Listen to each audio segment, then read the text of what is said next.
பார்த்தீங்கன்னா கொடைக்கானல் பஸ் ஸ்டாண்டில் இருக்கோம். டைம் பார்த்தீங்கன்னா இப்போ 3 o'clock ஆகுது. இதான் கொடைக்கானலோட கிளைமேட் பாருங்க. ஓகே வாங்க உள்ள போகலாம். திங்ஸ் எல்லாம் கொஞ்சம் பர்ச்சேஸ் பண்ண வேண்டியது. கொடைக்கானல் பஸ் ஸ்டாண்டுக்குள்ள வந்தீங்கன்னா ஃபர்ஸ்ட் என்ட்ரன்ஸ்லேயே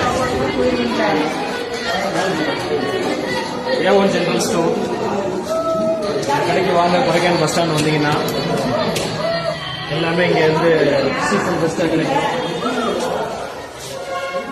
பாருங்க, இங்கே ஹோம்மேட் சாக்லேட்ஸ், ஐஸ்கிரீம்ஸ் எல்லாம் இருக்கு. அப்புறம் குழந்தைகளை தூக்கி நல்லா ஸ்நாக்ஸு எல்லா ஐட்டம்ஸ் இருக்கு.